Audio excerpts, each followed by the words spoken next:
So Mortal Kombat was released this week, the movie adaptation of the popular video game series, but is it any good?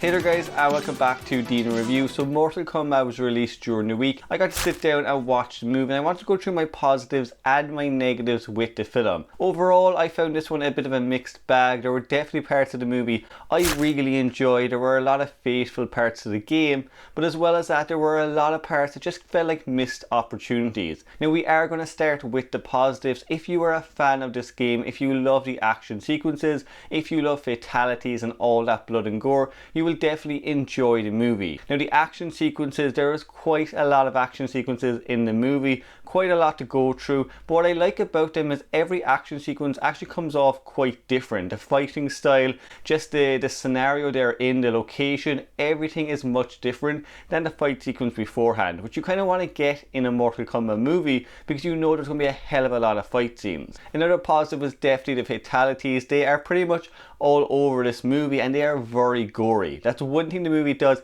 It doesn't hold back on the blood and gore at all. It is pretty much over the top. At times it's a little bit slapstick, but honestly it's a Mortal Kombat movie. That's kind of what you come to expect. Now my favourite plotline in the movie is definitely Sub-Zero and Scorpion. I think anybody going into this movie, anybody watching it will probably have the same opinion. The first 5 minutes of this movie, the first 10-minute opening where we see the backstory of Sub-Zero and Scorpion was by far maybe the best part of the overall movie. Honestly, going into that, I was surprised of how well done it was, how they were actually approaching the story, and it looked like it was going to be absolutely brilliant from there on out. Now, it didn't turn out that way. It did turn into, a bit of a silly video game adaptation, but I will say the Sub-Zero and Scorpion scenes, anytime they're on scene together, or they're even just talking about their history, is a huge plus for the movie. Joe Taslim in particular as Sub-Zero is by far the standout in the film. Now, Scorpion, we just don't see enough of his character. I was quite let down that he's not in a huge amount of the movie, but Sub-Zero definitely makes up for that. He's in quite a few of the fight sequences in the movie, and then definitely the darker parts of the movie as well. He almost comes across at times like a horror character because of his powers and what he does with them. Another plus for me was Sonya Blade and Jax. I really enjoyed just how they were introduced to the audience, how we saw them kind of find out about Mortal Kombat with the audience, and also Kano. Kano was hilarious in the movie. There were some scenes, honestly, where he did kind of grate slightly. He got a bit too over the top. But overall, I enjoyed his character. He was very close to what he's like in the games, particularly the later games in the series. And my final positive was the ending and pretty much the potential of the sequels in the series. Now, one thing I'll say with this movie is it doesn't necessarily feel at times completely like a Mortal Kombat movie. It honestly just feels like a franchise starter, which is a bit worrying that they're thinking about the sequels instead of putting everything into the first film.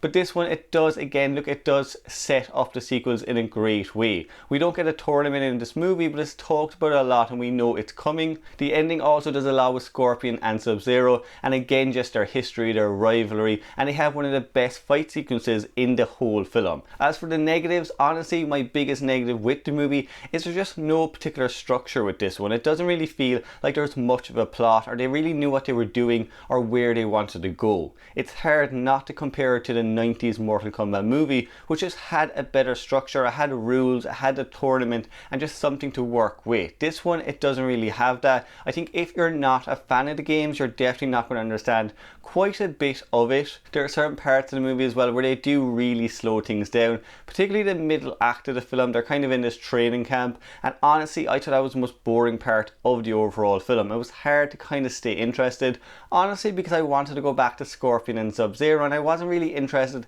in the character of Cole and what they were setting up for him. Now that is unfortunately probably the biggest negative with the movie, is the character of Cole. When I saw they were introducing an original character, honestly I didn't mind it. I wanted to see what he would bring to the franchise, and I thought it was a great idea for new audiences to come in with somebody who honestly doesn't know Mortal Kombat and had to learn all about it. But his character is quite boring in the movie. There was just nothing I was particularly interested with him. Now although he is the big star of the movie, he has this huge backstory, this big twist that I don't think they wanted you to know when you're watching the movie, but it was fairly obvious right from the get-go. Liu Kang and Kung Lao are also severely underused in the movie. They look absolutely brilliant. I love the costume design. I love how the characters actually appear to be in the movie, but they just don't have a huge amount to do overall. That goes for Raiden as well, and even Goro. Goro for me was probably one of the bigger disappointments in the movie. Honestly, he just looks like the Hulk with a few extra arms, and his fight sequence, his big huge fight sequence, is in a backyard. I just wanted to see more from that character. I thought he would have a lot more to do, so again, that was just a big disappointment. The movie as well, it is kind of missing this spectacle, this epic feel to it that I even think the original movie had.